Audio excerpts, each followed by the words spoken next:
You wake up because you're cold, not uncomfortable, not chilly.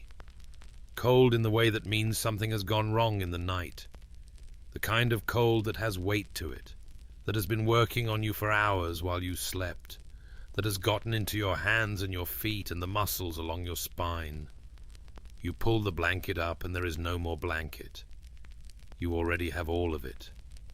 You look toward the hearth. Dark. The fire is out. You're out of bed before you've made a decision about it, across the earthen floor in the dark, on your knees at the hearthstone, hands moving through the ash. You are looking for a coal. One coal. Anything. The buried ember that should have survived the night if the banking was done right, if the ash was thick enough, if the wood was dry enough, if everything you did yesterday evening was correct. Your fingers find only cold ash. You stay there for a moment on your knees in the dark. The room is silent, except for the cow breathing somewhere near the far wall, and the children, and the wind finding the gaps in the thatch above your head. It is November.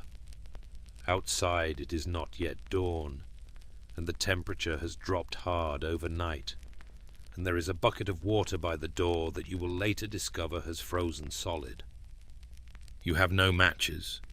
No one in this world has matches. What you have is a fire steel, a piece of flint, and a small tin of charred cloth that you keep near the hearth for exactly this moment, the moment you hoped would not come. You find them by touch. You begin to strike. This is the first decision of your day, and it is already a desperate one. The char cloth catches on the fourth strike, a tiny orange glow barely there, and you lower your face to it and breathe with a steadiness you do not feel, because if you blow too hard, you will extinguish it, and if you don't blow hard enough, it will die on its own, and either way, you are here again in the cold dark, starting over. The fire is not a comfort. Not yet. The fire is the question the title is asking. Could you do this? Could you do this every single day, from now until March? The wood does not stack itself. This is a thought that moves through your body rather than your mind, expressed not in words, but in the familiar movement of pulling on your outer cloak. The heavy one. The one made of dense woolen broadcloth that has been felted by rain and time into something almost impermeable, that smells permanently of lanolin and wood smoke. And lifting the wooden bar from the door and stepping outside before the rest of the house has woken, the air hits you like water, not painfully, not yet. This is November, not January, and the true cold is still ahead, but sharply, decisively, the air of a morning that has been outside all night doing what cold air does, sitting heavy and still and damp in the hollows between the houses and in the bare fields beyond. Your breath makes shapes. You stand for a moment in the doorway and breathe your own breath back at yourself, and then you step out and pull the door behind you. The village is a small cluster of houses, most of them much like yours, long and low, roofed in thatch that is dark with moisture at this time of year, walled in the local clay mixed with straw and horse dung and whatever else was available when they were built. The paths between them are mud, packed hard now with the cold, with a skim of frost on the higher ground that crunches faintly under your leather-wrapped feet. In summer, this path is impassable after rain, a deep sucking thing that takes boots. In winter, it is at least navigable. The wood pile is at the side of the house, stacked under a rough lean-to of branches and old thatch, protected from the worst of the rain. You do not have as much wood as you would like. You never have as much wood as you would like in November. because November is when you begin to see clearly how long the winter ahead of you actually is. The wood you cut in autumn, the long days of work in the commons, hauling and splitting and stacking. It looked like enough then. It looks like less now. You begin carrying, not armloads, calculated loads, the amount that can be brought in efficiently, stacked near the door inside where it will dry further and be ready when needed. You make 3 trips. On the 3rd trip you pause and look up at the sky. It is the color of old pewter, that sky, flat and uniform, the clouds indistinguishable from each other, the kind of sky that doesn't move, that simply sits. No wind now. The early morning wind has died, and in the stillness you can hear the village around you beginning. Smoke is rising from the thatch of the house 2 doors down. The blacksmith, who is always early, already has something happening. A rhythmic, distant sound, not yet the full forge, but the preliminary sounds of a morning starting up. Somewhere a child calls out, muffled, inside a wall. A dog appears from between 2 houses and regards you with the flat, professional interest of a working dog, then moves on. You carry the last load inside. The fire has grown while you are out. You can feel it now, a genuine warmth, the pot beginning to steam. The children are stirring in the straw. Your wife, or your mother, or whoever shares this space, is already up, moving with that quick, sure economy of someone who has organized a household in a small, cold room every morning of their adult life, lifting the lid of the pot, reaching for the hanging herbs, working without needing to think about it. The day begins in this way, not with ceremony, not with announcement, simply with the accumulation of small necessary acts, each one building on the last, the household assembling itself from sleep into function like a fire, assembling itself from embers. By the time the light has properly arrived, grey and low, arriving sideways through the unshuttered window hole, more a dimming of the dark than an actual brightness, the village is awake. You can feel it more than see it. The sounds that were isolated earlier are now continuous, overlapping, the ordinary sounds of a community of people doing the same things at roughly the same time. The crack of wood being split, the clang of buckets, voices calling, the particular sound of geese being ornery about something which geese will always find a way to be ornery about. Children who do not observe the silence of early morning that adults understand to be appropriate, running and calling with an energy that seems impossible given the cold.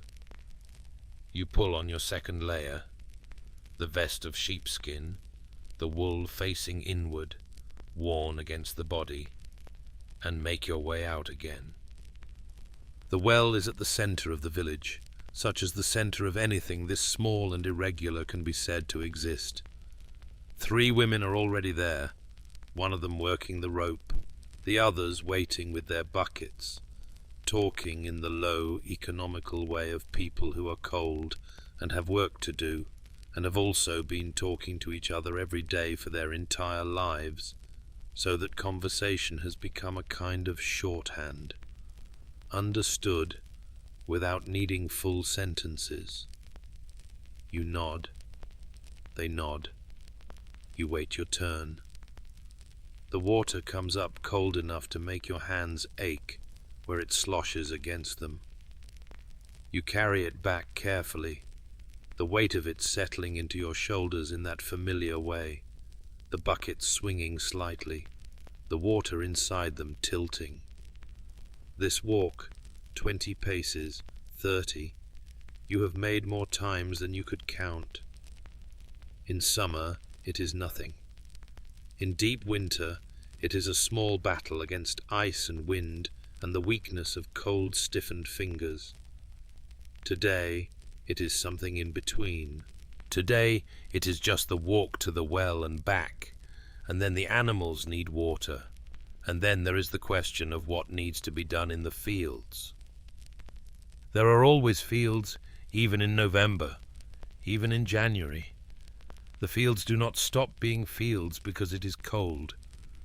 The common fields of the village are laid out in strips, long, narrow pieces of ground, each household holding their strips scattered among the 3 great fields, so that good and poor soil are shared, so that distance and difficulty are distributed.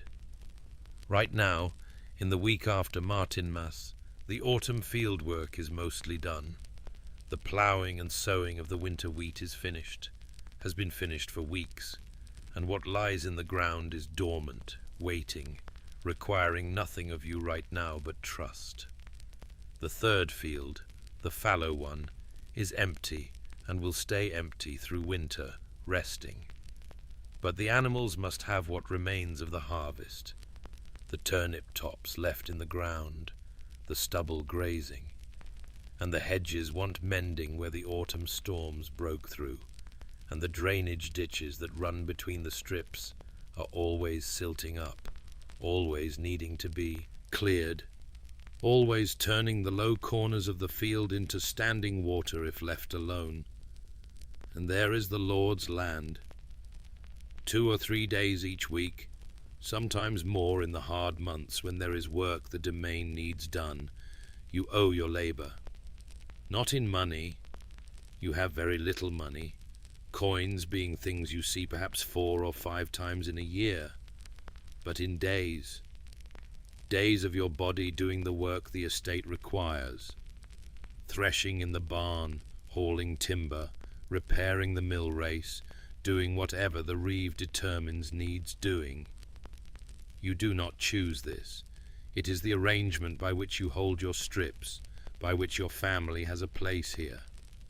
You understand this the way you understand weather, as a fact of the world, not a grievance, or not always a grievance, depending on the season and the mood, and how much of your own work has been left undone in service of someone else's. Today, you are your own. Today is your day. The ground is hard but not iron. Give it another month. Give it a cold snap, a proper freeze, and you won't be able to work it at all.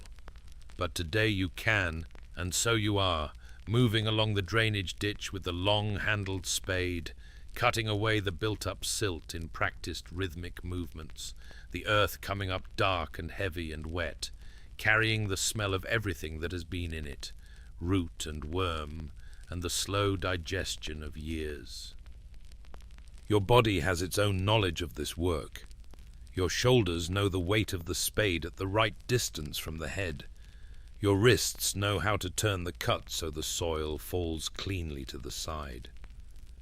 You learned this the way you learned everything, by doing it beside your father, and his instructions were mostly in the doing, in the demonstration, in the occasional adjustment of your grip or your stance without words. There was no moment at which you were taught. There was only the accumulation of mornings. The fields around you are quiet in the way November fields are always quiet. A different quiet from summer, not the busy quiet of growing things, but the empty quiet of things finished and waiting. The stubble of the harvested rye is grey gold against the dark earth. Crows are working the far end of the fallow field, moving with that deliberate, almost pompous walk, turning over the frost-loosened ground, finding things you wouldn't expect to find this late in the year. One of them calls, another answers, then silence again, except for the sound of your spade.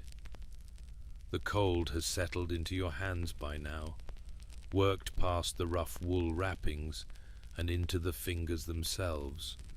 That deep ache that is not quite pain, but that you feel in your joints every morning from now until March. You have had this ache so many winters that it no longer concerns you. It is just what hands feel like in November, when it becomes something else, when the cold gets to the bone, when the skin cracks and bleeds. Then you pay attention, for now it is ordinary. You work the length of the ditch to where it meets the bank at the field's edge, then turn and assess what you've done. The water, which was pooling this morning, is already beginning to move again, finding its way along the newly cleared channel toward the lower ground. You lean on the spade and watch it for a moment. There is a satisfaction in water moving that you have always felt. Something in the sight of a thing going where it should, doing what it should do, the system working. The fields only work if the water moves. The water only moves if someone cuts the ditches. You cut the ditches. This is the connection, simple and direct. Over the bank, visible across 2 fields, is the shape of the village mill on the slight rise above the stream. The post mill, built on its turning post so it can face into the wind. Its sails still this morning, because the air is calm. The miller will be there regardless, doing what millers do in the intervals between grinding, maintenance, sharpening, the endless negotiation with the mechanism of the thing. You have a complicated relationship with the mill and the miller, as everyone in the village does. The mill is the Lord's mill, and you are required to grind your grain there, and the miller takes his portion as payment, and there are always questions about whether the portion is fair. But without the mill there is no flour, and without flour there is nothing to eat that has any substance in it, so the relationship continues, complicated and necessary, like most relationships. The morning passes in this way, the ditch, and then the mending of the section of hedge where the cattle broke through last week, weaving the cut branches back through the standing stems in the ancient patient way, filling the gap, making it hold again. The hedge is a thing of many layers of time, the oldest growth at the base, thick-stemmed and dark, planted by people long before you, and the newer growth woven in by your grandfather and your father, and now you. The whole thing a kind of slow collaboration across generations, a thing that knows the shape of the field better than any fence could. You stop at midday, not because a bell has told you to, though sometimes you can hear the bell from the church when the wind is right, but because your body has told you to, and because the light is already beginning its early retreat, and because you have been working since before the sun, and the morning's pottage is gone, and there is a cold that has gotten serious in the last hour, moving down from the north with clouds that look like snow. You begin walking back. Something is different before you reach the door. You smell it from 20 paces away. The specific, irreplaceable smell of bread baking, yeast and grain, and the particular smell of a hot stone and an enclosed space. And it moves through the cold air of the yard like something alive, like something being generous. Someone has been to the bakehouse, or more likely, someone has baked on the hearthstone, the long flat stone that serves for exactly this purpose, the round loaves set on it and the pot turned upside down over them to hold the heat. Inside, the room is warmer than when you left. The fire has been kept well. There is a log on it that is giving off real heat, not just the promise of heat, and the pot has been moved to the side, and in its place, on the hearthstone, is the bread. Your wife lifts the iron pot that has been serving as its cover, and the smell becomes almost overwhelming in the enclosed space, warm and yeasty and generous, and the precise smell of everything being all right for a moment. The bread is dense.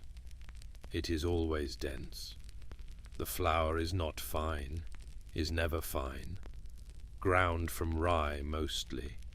some wheat mixed in when there is wheat, the bran not sifted out because sifting out the bran would be a waste of food, and food is not wasted. The loaves are dark, almost brown, the crust hard, the crumb tight. In summer, with a good harvest behind you, there might be more wheat in it, something lighter. In a bad year, the bread has peas in it, or beans, or whatever comes to hand to extend the grain. And it is heavier still and doesn't rise well, and you eat it gratefully anyway. Today it is good bread. The harvest this year was not bad. The grain in the storage pit, lined with clay and covered, the rye keeping better underground than above, is enough. Enough for now. Enough for this winter, if the winter is ordinary, if nothing goes wrong. You sit on the bench near the fire, and your wife cuts you a piece of bread and sets it on the wooden board, and you hold it in your hands, and it warms your hands from the inside, the heat of the baking still in it, and you eat it slowly, because there is nowhere to be for the next hour except here, warming, and because bread worth eating is worth tasting. The children come and are given their pieces. The youngest, who cannot be more than 3, holds her bread in both hands and looks at it with great seriousness before taking an enormous bite, and some of the day's cold goes out of the room with the sound of her eating. There is pottage as well. There is always pottage, and you ladle it out, the thick pale soup of dried peas and winter roots, and the herbs that were hung in the rafters in summer, and now come down one at a time as needed. Some onion, a little of the salted pork from the barrel, the piece cut small because the barrel must last. The fat that comes off the pork when it cooks rises to the surface, and you break the bread against it, and the bread soaks it up, and this is the richness of a winter midday meal, small and exact and complete. Your wife sits across from you and eats without speaking, not because there is nothing to say, but because eating is its own work, and the room is quiet in the good way, the children occupied, the fire doing its slow, generous work. There are 2 barrels near the far wall. One of them holds the salted pork, the pig that was killed at Martinmas a fortnight ago, the event that marks the turn of the year as surely as any holy day, the day when the cold is cold enough, and the pig fat enough, and the grain stores understood well enough that the slaughter can happen without waste, the meat going into the salt immediately, packed down into the barrel layer by layer, surrounded and covered, the brine working its way through over the weeks, until what was a pig becomes something else, a resource, a supply, a winter measured out in cuts. You killed the pig yourself, as you always do. Your neighbor came to help, as he always does, and you will go to him when his pig is done. And this is the way of it. The tasks that are too large or too difficult or too unpleasant for one person to manage alone become the tasks that are shared, that create obligation and reciprocity, that hold the village together in a web of mutual debt that is never spoken of directly, but is always understood. The pig's killing was a morning's work and an afternoon's work, and part of an evening's work. Nothing was wasted. The fat rendered down and stored, the intestines cleaned and stuffed and made into sausages that hung in the smoke above the fire for a week, the blood collected and made into a pudding with oatmeal and herbs that you ate that same night, fresh, before it could be otherwise, the head brined separately, to be eaten at Christmas if you are still on good terms with luxury by then, the trotters, the ears, everything. Above your heads Hanging from the rafters on their hooks and strings are the stores, the dried herbs tied in bundles, chamomile, yarrow, the mint that grows at the edge of the kitchen garden, the thyme, and the braids of onions that you have been working through since October, and the smoked joints of meat that are dark and hard and will be brought down one at a time when there is occasion, and the dried apples threaded on a string that the children are forbidden to eat without permission, but which they eat anyway, a few at a time, thinking this is not noticed. It is always noticed. The apples are not plentiful enough that this can be allowed to continue indefinitely, but winter has its mercies, and sometimes a child eating a dried apple slice with the bright, innocent expression of someone doing absolutely nothing is one of them. The second barrel holds the ale. You brewed it yourself 2 weeks ago, the grains soaked and dried and ground, the mash made with hot water in the big tub, the wort poured off and the yeast added. You keep the yeast in a small earthen pot, fed and tended, alive from the last brewing to the next, and the whole thing left to work in the relative warmth near the fire for 3 days, fermenting, becoming. The ale is not strong. It is not meant to be strong. It is meant to be nourishing, to be safer than the water which comes from a well that you have some concerns about when the ground is wet and the animals are close to it, to be the daily drink of everyone in the house, including the children. The children get the small ale, the thinnest, the last runnings of the batch. The adults get something with a little more to it. On feast days there might be something stronger, bought or traded from the alewife who brews commercially in the larger house near the mill, but that is not the common case. You drink a cup of the ale now, with the bread and the pottage. It is slightly flat, getting toward the end of its good days. Ale doesn't keep long, another reason to brew in rotation, to always be at a different stage of a new batch. But it is warm from sitting near the fire, and it has the earthy, yeasty, slightly bitter taste that is the taste of every meal of your life, the background flavor of being alive in this particular way, in this particular time. You put the cup down and look at the barrel. A winter is the distance between one brewing and the next 10 or 12 brewings, between one barrel of salt pork and the moment in March or April when the barrel is empty and something new is possible but not yet available. You know this distance the way a carter knows the distance of a road, not in miles, but in what it costs a horse, in cold, in fuel, in the weight of one barrel versus what remains inside it. This is the arithmetic of survival, always running in the background, never finished, never certain. The light is already going. This is the thing about winter days that never stops being surprising, even having lived through however many of them you have lived through. The afternoon comes, and it is already feeling like evening, and the sun, if the sun has appeared at all, is already finding the horizon, and there are perhaps 2 more hours of working light, and they must be used. Your wife is spinning. She is always spinning, in any moment that is not dedicated to something else. The distaff is tucked under her arm, and the spindle drops and turns, and the thread draws out fine and continuous and even, the fleece from the sheep you sheared in summer, transformed by this constant daily work, into the thread that will become the cloth, that will become the clothing that will last 3 or 4 winters before becoming the rags that insulate the gaps in the walls.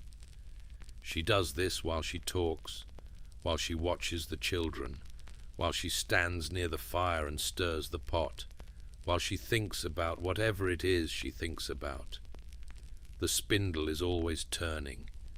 The thread is always growing. Her mother taught her. Her grandmother taught her mother.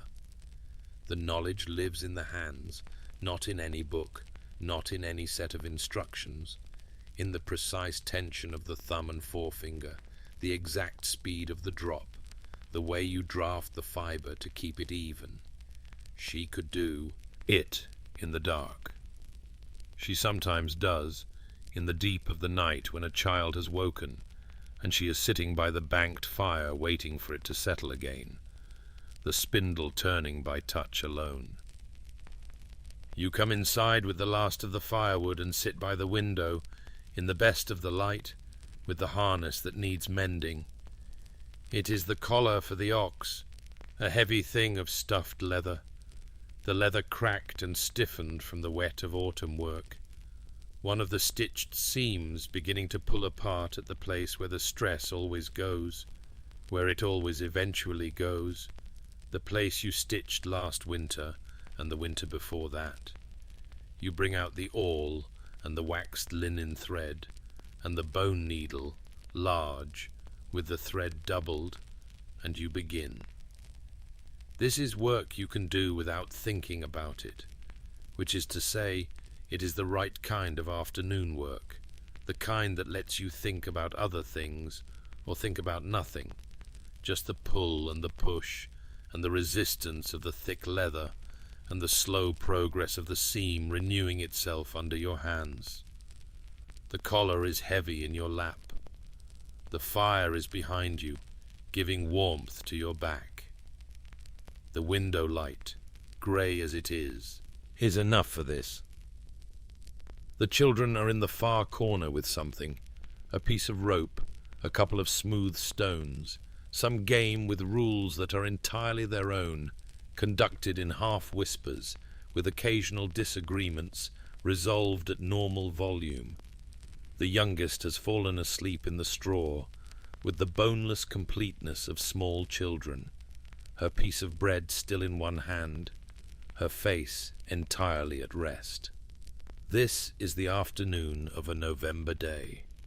Small, warm, close, the world contracted to this room, these tasks, these people, the fire keeping its side of the bargain while you keep yours. There is a woman in the village who knows things. This is not unusual. There is always such a woman. It is not a position that is formally held or officially recognized. But everyone in the village knows who she is and what she knows, and they go to her at the times when that knowledge is needed. She is your neighbor's mother, older than most, with a face that has been weathered down to its essential structure, all the softness gone, the bones visible in a way that on a younger face would look like illness, and on her face looks like authority. She knows the herbs. She knows which of the plants that grow in the hedgerows and the damp corners and the edges of the wood are useful for particular conditions, and in what form and at what time of year to collect them. She knew when your wife was laboring with the youngest that the labor had gone wrong in a particular way that she had seen before, and she sent the child away, and she boiled something and gave it to your wife to drink. And the thing resolved in the way that it did, and you do not know what was in the drink, and you were not told, and this was correct, because some knowledge is specific to the hands that hold it.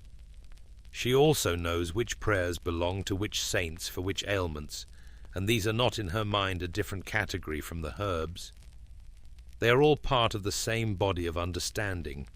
The world is full of causes and effects, some of which are visible and some of which are not, and your job is to know as many of them as possible and to apply them with skill when they are needed. The priest knows his part of this, the Latin, the sacraments, the formal channel to what is holy. She knows hers. The village needs both. You have thought of her today because your oldest boy's cough, which has been minor for a week, was worse this morning. You heard it in the night, a wet, loose sound, not the sharp bark of the croup that kills children fast, but something that wants attention. You have not yet gone to her. You will, if it gets worse. For now your wife has hung a bundle of dried thyme near where he sleeps, and added it to his cup of ale, and he is as well as he was yesterday, which is not alarming. But the winter is long, and the close quarters of the house, the damp air and the smoke and the cold that comes in regardless of the fire, these take their toll on bodies, especially small ones. You have lost children. Most families have lost children. This is something you do not speak of casually, and do not think of often, but which is always present in the way that you watch a child who seems unwell, a specific quality of attention that is not quite fear, but is adjacent to it, that knows what the range of outcomes includes. The boy is sleeping now, in the straw, his breathing audible but regular. You adjust the fire. You add the log you were saving. You sit back on the bench and listen to the room breathe. The bell rings.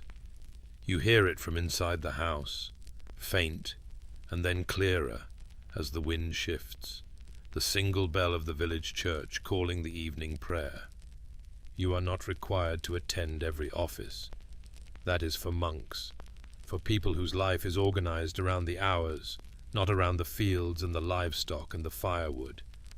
But you hear the bell, and your body marks it, and there is a shape to the day that the bell makes real, something structured in the amorphous cold, a point fixed in the afternoon that says, this much of the day is done.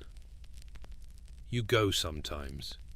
You went this past Sunday, as you go every Sunday, putting on the better cloth, the less worn linen, walking the short distance to the stone church that is the oldest and most permanent structure in the village, older than any of the houses, older than the mill, the stone walls dark with centuries of weather, the interior dim and smoky from the candles and the breath of people crowded in together. The priest speaks in Latin, which you do not understand. This is not remarkable. You have never expected to understand. The words are not for understanding exactly. They are for the doing, the repetition, the participation in something much larger than this village and this winter. Something that goes back further than anyone can remember and will go forward further than anyone can imagine. You know the prayers, you know. The Pater Noster, which you can say in your sleep, which you have said in your sleep, the Ave Maria, the Credo mostly, the words sometimes swimming slightly when you are tired. You know the shapes of the holy days that mark the year, Advent coming now, the waiting time, the dark time before the feast, and then Christmas, and then the long plain stretch of winter until Candlemas, when the candles are blessed, and you begin to believe, a little, that the light will come back. And then Lent, and then Easter, and then the great unrolling of the growing season, and its own holy punctuation, Whitsun, and Midsummer, and Lammas, and on around to the harvest, and Michaelmas, and here again Martinmas, just past, the wheel completing itself. The wheel is not just the church's wheel. It is the wheel of everything. The planting and the growing and the harvesting and the storing and the waiting and the planting again. The holy days and the farming days are the same days, because everything is the same thing, because the rain that falls on the feast of a saint is the same rain that falls on the grain, because the cold that deepens at Christmas deepens in the field as well, because the world is one thing, and you live in it. The bell stops. The room is quieter for a moment after it. The silence it leaves behind a different texture from the silence before it. Then the fire settles, and the children shift, and the ordinary sounds resume. The night is coming quickly now, as it always does in November, the last of the grey light going out of the window, opening all at once rather than gradually, the room contracting to what the fire illuminates, the small circle of warmth and light that is the center of everything for the next 10 hours. You light the tallow dip, a rush dipped in tallow, simple, cheap. The light it gives small and yellow and slightly unsteady, but enough to work by if you hold it close, enough to see faces by, enough to feel less alone in the dark. Tallow is rendered from the fat of the animals, and it smells faintly of this, faintly of meat, which is a smell that is not unpleasant, because almost nothing about food is unpleasant when you are a person who is frequently hungry. You make the dips yourself in autumn, bundling the dried rushes and pulling them through the pot of melted fat, hanging them to cool, making enough to last through the winter if used carefully. Carefully means you don't burn light when there is no work to do by it. You don't burn a light just to see the room you know perfectly well by touch and familiarity. You burn a light when you need a light, and then you put it out. You drink the ale.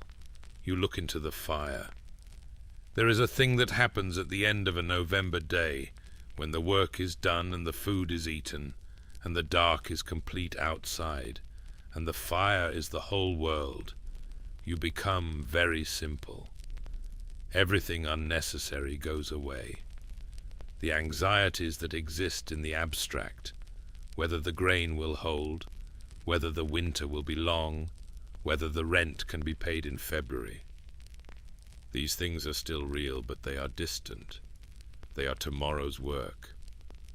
Right now there is only the fire and the warmth it makes, and the smallness and nearness of everyone you love, all here in this one room, all breathing in the same firelit air. The children fall asleep the way they always do. Suddenly, without announcement. One moment they are there, and the next they have subsided into the straw, the youngest already long since gone, the two older ones following her into sleep with the simple efficiency of bodies that have worked all day. Supper is the pottage again, which has been building flavor all day, the pork fat dissolved into it, the root vegetables gone soft and sweet from the long cooking.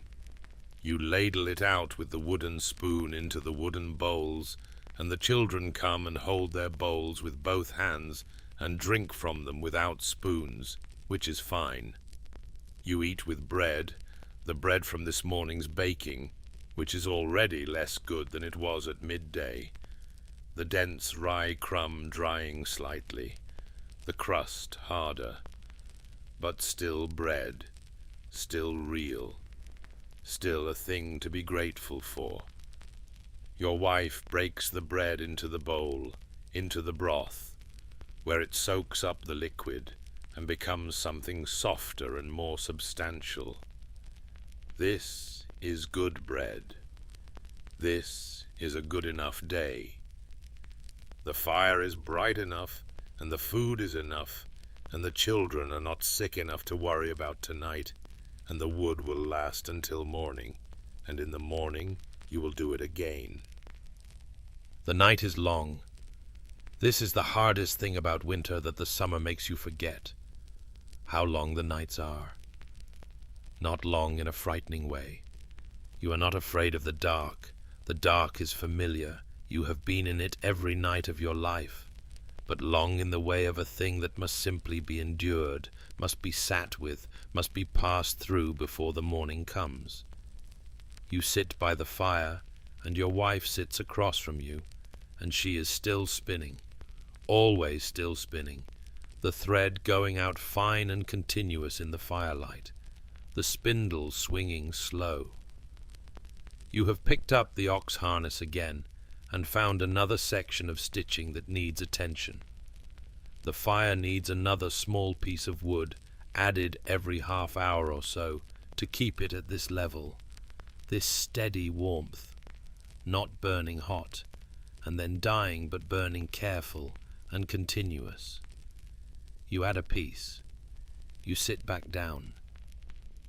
You talk a little, not about important things, or not about things that would seem important from outside, about the hedge, about the ditch you cleared today, about whether your neighbour's cow, who has been looking poorly, is likely to make the winter, about whether the priest said something different this Sunday, or whether you imagined it, about the smell of snow in today's clouds, and whether it will come tonight or hold off. These are not small things. These are exactly the things that matter, the information that keeps a household alive and connected to the world it lives in. Your wife knows things you don't know. She has talked to the women at the well and at the bakehouse, and she knows that the miller has raised his toll again, or is rumoured to have raised it, and she knows that the woman in the house at the north end of the village is pregnant again, and this is her 5th, and the last 2 were difficult. She knows that there was a peddler through last week who said the road to Bar. The market town is passable still, barely, if you have a cart with good wheels. She knows that the alewife's eldest son has gone away somewhere, to the town possibly, or with some group of traders, and that this is being discussed in tones that suggest both disapproval and a suppressed envy that no one will admit to. You know that the section of the Lord's field where the drainage is wrong is going to flood again this spring, and that someone needs to tell the reeve before it ruins another strip of his winter wheat. And you know this because you have been watching that field for years, and you understand the way the water moves through this land with a precision that no amount of explaining could improve. You know that the east hedge of the fallow field has a gap the deer have been using since October, and that if someone doesn't deal with it before the spring growth comes in, they will damage the new shoots. And you know this because you found their tracks last week, the neat, pointed prints in the mud at the gap's edge. This is knowledge. This is the knowledge of a life lived in one place, attending to it, season after season, learning what the land does, and why it does it, and what can be done about it.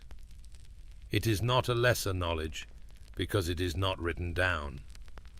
It is not a lesser knowledge because the people who hold it will never appear in any document, any chronicle, any account of the times they lived in. It is the knowledge that made it possible for anyone to eat, for anyone to stay warm, for any of this to continue for as long as it has continued. You add another piece of wood to the fire. Your wife is yawning. Her spindle slows. She sets it down, carefully, winding the thread, not wasting the work of the drop, and stretches her arms above her head and looks at you across the fire. There is nothing much said. There is no need for much to be said. 20 years, or something like 20 years, you have never been entirely sure. Of sleeping, in the same room, in the same straw, eating from the same pot, working the same strips, attending the same holy days, watching the same children grow and be sick and recover and grow more. This is a particular kind of knowing another person that exists almost beyond language, that lives in glance and posture and the way a person sets down a cup.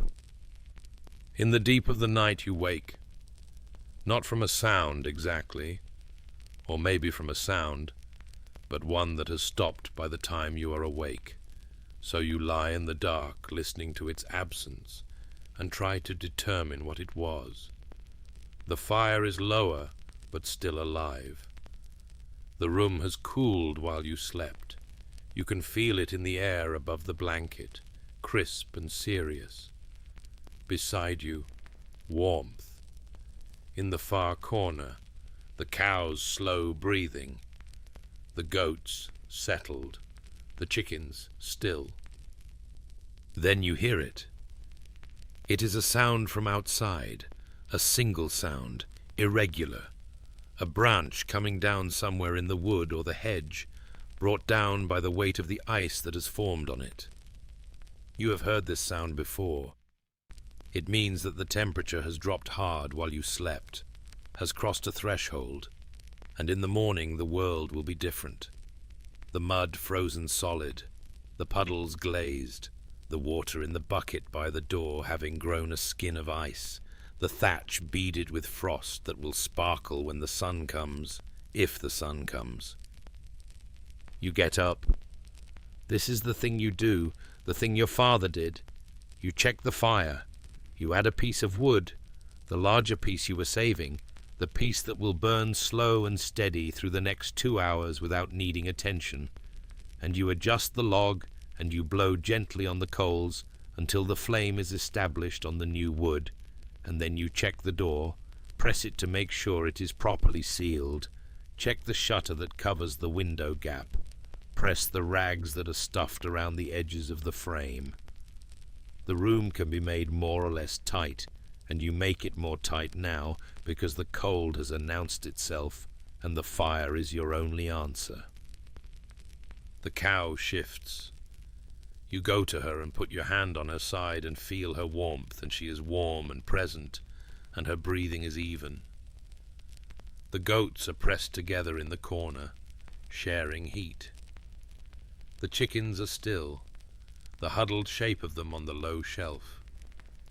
You stand in the middle of the room for a moment, in the firelight, looking at all of it. The sleeping children, the stored food above, the animals in their corner, the fire beginning to take hold on the new wood. This is the thing you have. This room, this fire, these people, these animals that are part of the economy of warmth, that give milk in the morning and share their body heat at night. This is what there is. You go back to the straw, and you pull the blanket up, and you press close to the warmth beside you, and you lie there listening to the fire work on the new wood, the small sounds it makes as the wood opens in the heat, the settling of the ash, the occasional shift of a coal. The sound of the wind outside has stopped. The cold that came in with the temperature drop is the still cold, the crystalline cold, the cold that holds everything motionless. In the stillness, you can hear the village. Or rather, you can hear the silence of the village, which is its own thing. The silence of many people asleep in many small rooms, all fires banked, all shutters tight, all of them enduring the same night in their own close warmths, the same cold passing over all of them, the same morning coming, same morning. There is a morning. It comes weeks later, or it might be this same morning extended in memory to its furthest point, when the snow has come. You know before you open the shutter.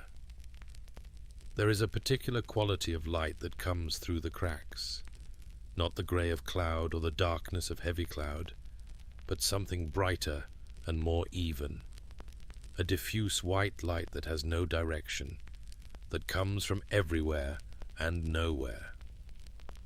And there is a silence, the snow silence, which is not the absence of sound, but the muffling of it, the way snow absorbs the sounds that would otherwise travel, the footstep, the branch, the distant voice, the world padded, softened, held. When you open the shutter, it comes in, the brightness and the cold together, the cold sharper for the brightness sharp enough to make you blink. The yard is transformed. Everything familiar, the woodpile, the path, the hen house, the corner of the neighbor's wall visible over the fence, is simplified, reduced to its essential shape by the layer of white that has settled on everything in the night, 2 inches, maybe 3, not a deep snow, but real. The tracks of a fox cross the yard, clear and deliberate, going from the corner of the house toward the hen house, with a directness that makes you step out immediately to check the hen house door. The door held. The latch held. You stand in the snow in your leather shoes and feel the cold coming in through the seams, and look at the fox tracks with something that is not quite respect, but not quite otherwise. The snow changes the work. It doesn't stop it. The animals still need water, the fire still needs wood, the ditches still need monitoring for ice damming, but it changes the texture of it, adds difficulty in some places, and releases it in others. The mud that made every step an effort is frozen now, solid under the snow, and you can walk quickly across it, where you would have been picking your way carefully before. But the water must be carried farther now that the well needs breaking out each morning, the ice skin on it cracked and lifted with the iron bar, and the wood in the mound. Woodpile under its snow must be shaken clean before it can be carried, and the animals must be checked more frequently because the cold is more serious now. You move through the morning chores with a particular attention. The cold requires it. The cold is something that can be managed if you attend to it, and cannot be managed if you don't. And the difference between those two things is not always comfortable. The snow has a quality of silence that is almost interior. Working in it, you find yourself thinking more clearly, or in a different way. The clarity that comes from reduced distraction, from the world simplified to its white essentials. What matters is very obvious in snow. Warmth matters. Food matters. The integrity of the structures you live in matters. Everything else is a luxury. Christmas comes as it always comes, arriving all at once, dense with meaning. The weeks of Advent that preceded it were quiet. The priest was firm about this, the waiting being its own practice, the preparation, but the Mass at midnight and the morning after bring something different, a release, an opening. The village gathers, as it gathers for all the great occasions, the distinction between households softening for the day, the ordinary boundaries of who owns what strip and who owes what service, blurring into something more communal. Your Lord, in an act of obligation that is also a kind of theatre, provides. There is a fire in the hall of the manor house, and those of the village who have duties there, and that is everyone, one way or another, are expected to come and receive a meal. You have been in the hall before. It is larger than your house in the way that the church is larger, impressive by being out of the ordinary scale. The trestle tables are long. The fire is enormous burning wood in quantities that would have lasted you a week. There is meat, actual roasted meat, a joint of something, the smell of it hitting you before you enter the hall, hitting you in the chest like something physical. You eat without speaking much. The meal is not conversation. It is the meal itself, the feast that is part of the meaning of the day, the abundance that is allowed once, so that it can be understood against the background of what most days are. The pork, the bread that is finer than yours, the ale that is stronger, the pudding that has dried fruit in it. These things are not lost on anyone present. Everyone at those tables knows exactly what they are eating and what it is worth and how far it is from what they usually have. The children eat with their eyes very wide. Afterward there is something like festivity, singing, though you are not a great singer, and talk, and the moving from house to house that happens on the great feast days, the village permeable, the doors open, the sense of everyone being collectively in the same day together. The cold is outside. Inside is Christmas. You come home in the dark, the snow crunching under your feet, the path familiar enough that you could walk it blind. The fire has been kept going by whoever stayed home. There is always someone who stays home, the animals needing attention regardless of the feast. And the room is warm when you come in, the children already beginning to lag, the day's abundance and excitement working on them like a weight. You bank the fire. You settle the children. You sit for a moment in the quiet after Christmas, in the room that is warm enough and full enough, with the winter still ahead and the spring still months away, and you feel the day in your body like something you have consumed. The warmth of it, the brief ordinary abundance of it, the sense of being part of something that holds you, a web of obligation and reciprocity and shared practice that is also, in its own inarticulate way, a kind of care. February. The long wait. February is the hardest. Not because the cold is necessarily worse, January often takes that prize, but because February is when the stores begin to show their bottom. The grain pit is lighter.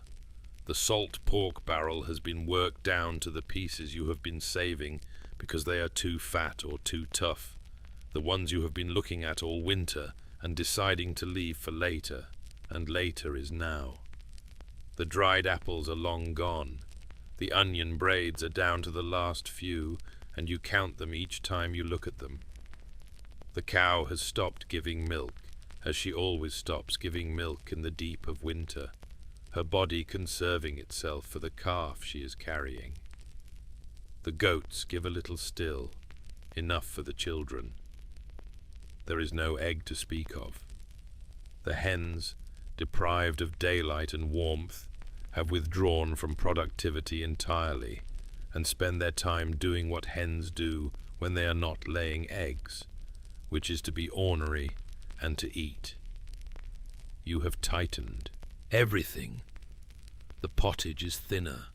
The bread has beans in it now, the winter store of dried beans that you kept back for exactly this, and the bread is heavier and darker and fills the stomach differently than the good bread of autumn.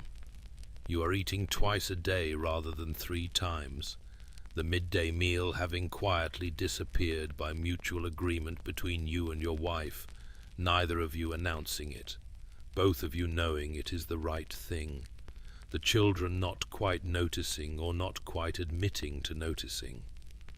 The children are pale. This is the paleness of February, not a sickness exactly, but a deprivation of light, of fresh food, of the running outside that summer allows them. Your wife's face is thinner.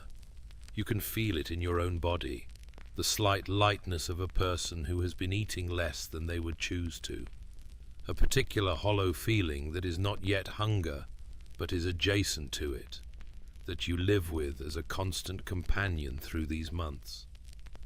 You have developed a relationship with the light. You watch it the way you have learned to watch it, not the clock light of hours, but the light of actual visible change, the way the afternoons have been growing, almost imperceptibly, since Candlemas, a few minutes each day, not enough to feel in a single day, but across a week you can feel it. The sunset moving later by 10 or 15 minutes, the morning light coming earlier, the sky in the east at the end of the afternoon, holding its color a little longer before going dark. This is what you watch. This is what you measure.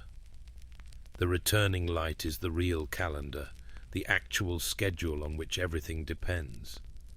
The seed grain sits in its corner of the storage, carefully separated from the eating grain, never touched, never discussed in terms that would make it seem available.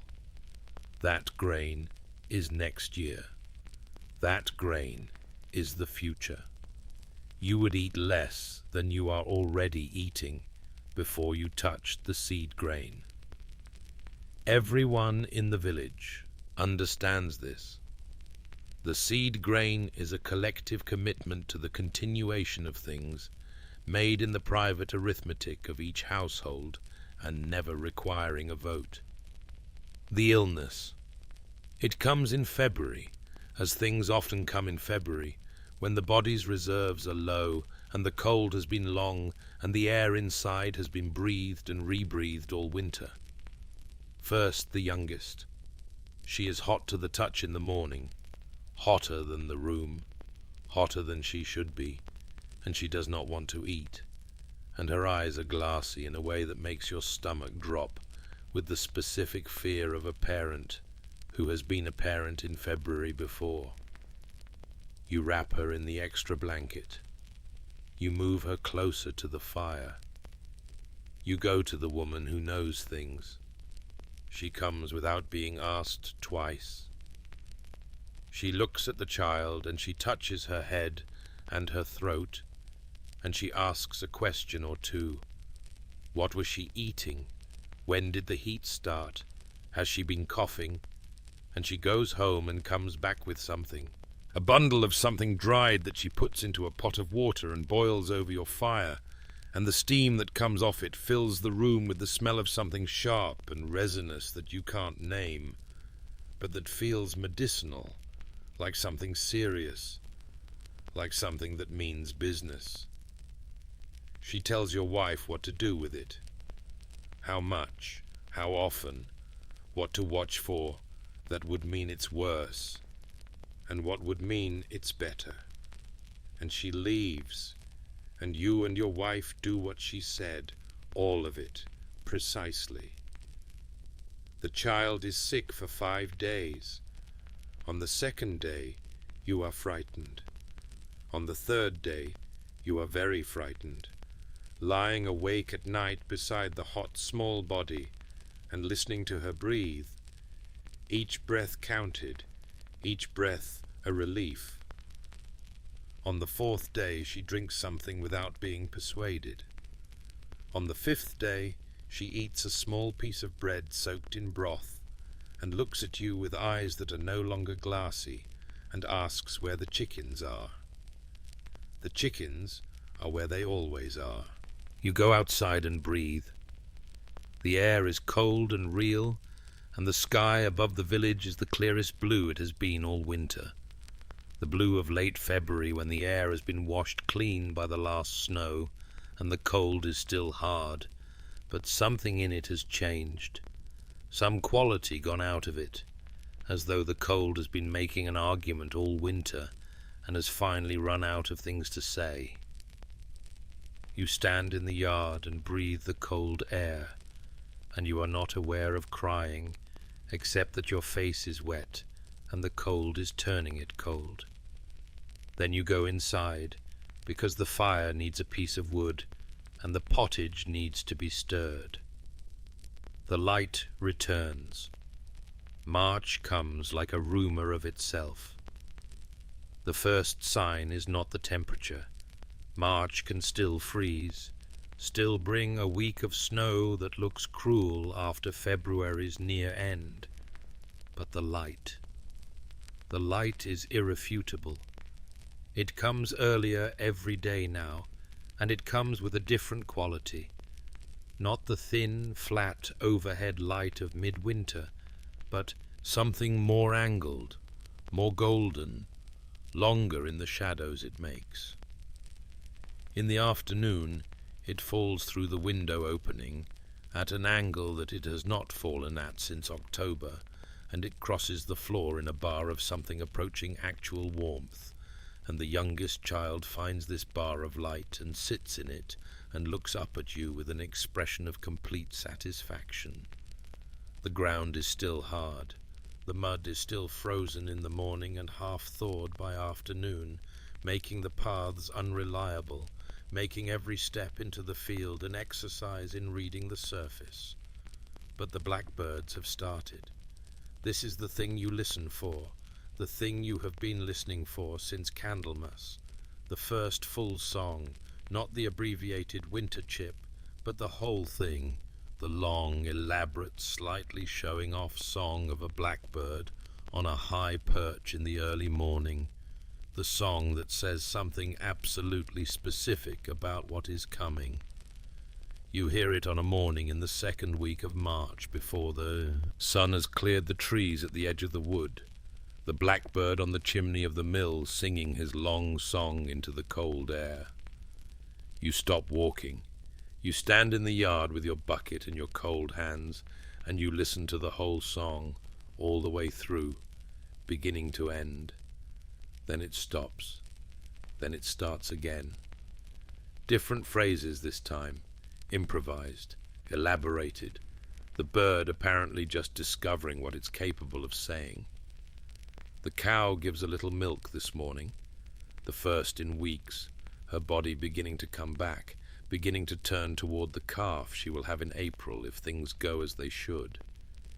You carry the milk inside in the small pot, and it is warm in your hands, still warm from her body, and this warmth is a specific and precise warmth, the warmth of something alive and continuing and present.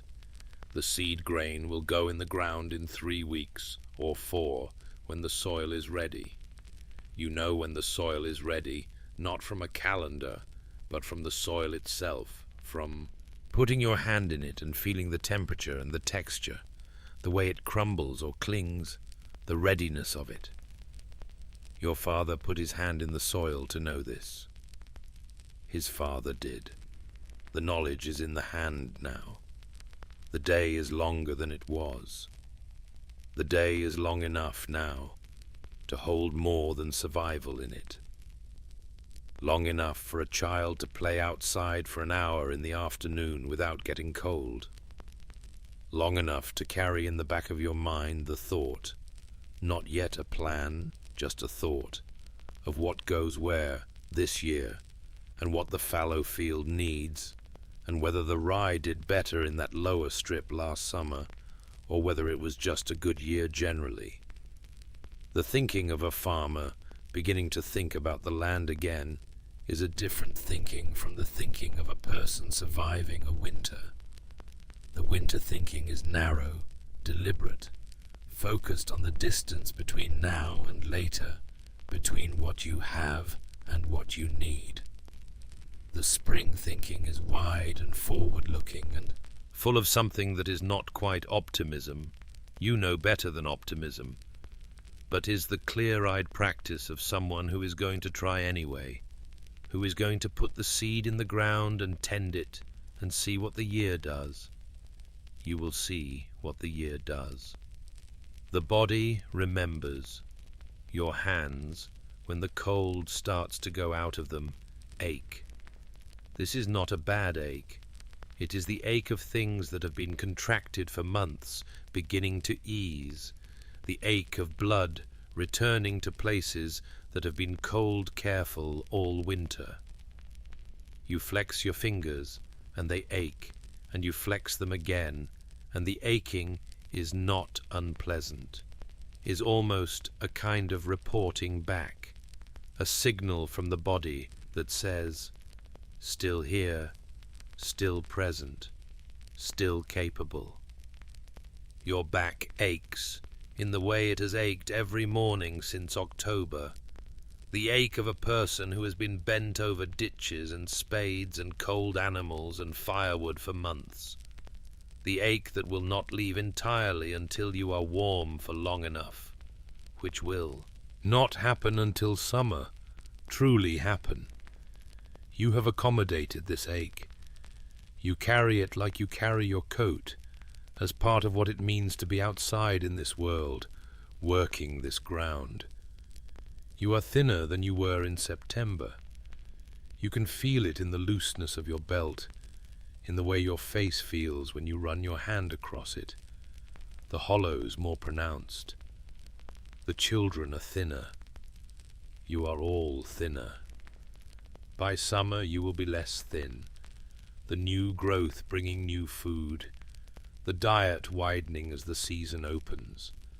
Fresh eggs again, fresh vegetables from the kitchen garden, the first greens of spring that after months of root vegetables taste almost impossibly bright and alive. But for now, the thinness is a fact, and the fact is navigated, and the winter has been navigated, and the cold has not won this year. This year you have won. You have won in the most ordinary way imaginable, by doing everything that needed to be done, every day, without exception, by maintaining the fire, and the animals and the food and the family through the months of dark and cold, by knowing the things that needed to be known and applying them with care, by sleeping when you could sleep, and working when you had to work, and being afraid when there was something to be afraid of, and then continuing anyway. This is what winning looks like when you are a person in a world that does not keep score, that does not note your name, that will not remember whether this particular winter was harder or easier than the last one, that holds you no grudge and offers you no guarantee. The spring comes, or it doesn't. The seed germinates, or it doesn't. The child gets well, or she doesn't. This year the spring came. This year the child got well. Evening, March. The evening of a March day is its own particular quality of light. You have been outside for most of the afternoon. Real work now, outside work. The first of the pre-ploughing preparation, walking the strips and checking the drainage from the winter and identifying what needs attention before the plough goes in. The air was cold, but not bitterly so. The kind of cold that makes you aware of your own warmth rather than fighting it. And the sun in the afternoon was genuinely there, genuinely warm on your face when you turned toward it. You come inside now, and the room is dim by comparison with the outside. You always forget this in winter, how dark the room is even with the fire, and it takes a moment for your eyes to adjust. The fire is lower than it was this morning. You add a piece of wood, not the largest piece, because the need is not desperate now, because the room will hold its warmth for longer, with the nights shorter and the outside not as cold. Supper is the pottage. Still, it is always the pottage. But tonight your wife has put in the first nettles of spring, brought in this afternoon from the damp corner at the edge of the kitchen garden, where they come up every year as reliably as anything, green and fierce and good for the body, the sharpness of them cutting through the winter thickness of the broth in a way that makes you close your eyes and breathe. Something fresh. After months of dried and salted and stored, something fresh. The children taste it and look up, and your youngest daughter looks at her bowl and then at you with the expression of someone encountering a new fact about the world, something that doesn't fit in what she knew before, something that has to be accommodated. You eat together. The fire burns lower. Outside, the light holds for another hour. You can feel this even without seeing it. The light through the cracks lasting longer, the dark coming later. The blackbird has gone quiet. The song stopped with the ending of the afternoon, but it will start again tomorrow, and the day after, and the day after that, until there is so much song outside in the mornings that it is a kind of noise, a beautiful kind of noise, the noise of the world filling back up. You sit by the fire with nothing particular to do, which is itself a form of luxury that the deep of winter doesn't allow. The mending is done. The harness is finished. There will be work tomorrow, work the day after, work every day until the end of the world. But tonight for an hour there is just the fire and the room and the people in it, and the sound of the outside, changed now, changed even in this past week. A loosening, a release. The world letting go of what it has been holding. The fire settles. The children are asleep. You have watched them go, one by one. The youngest first, as always. Then the middle two in quick succession. The oldest holding out until the very end, with the determination of someone who suspects sleep of being a trick. And then subsiding finally, completely, into the straw. Your wife's spindle has slowed. She sets it down and stretches and rolls her shoulders in the way she always does at the end of a long day, and the movement is so familiar that you could describe it in complete detail without looking at it.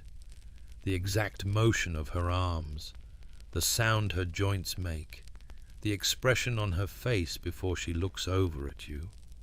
She looks over at you. Nothing much is said. Nothing much needs to be said. The fire is at the stage of the night when it speaks for itself.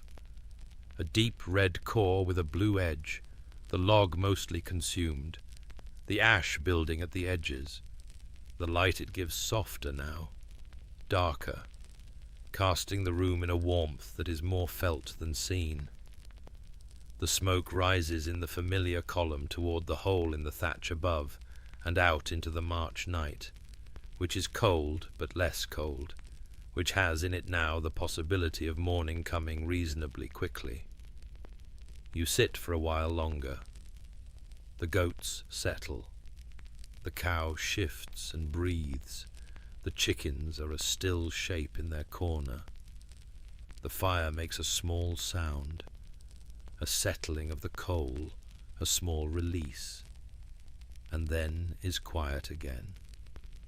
You add a last small piece of wood, not because it's necessary, but because you always do, because the habit of tending is deeper than any individual decision, because this is what you do.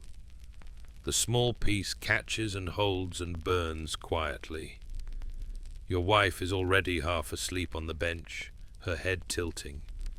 You sit in the last of the firelight, and you feel the weight of the day in your body, the pleasant specific weight of a day's work done, of a cold properly managed, of a fire kept, of children fed and sleeping, of animals alive and present, of a family that has made it through another day of another winter, and will wake tomorrow to do it again.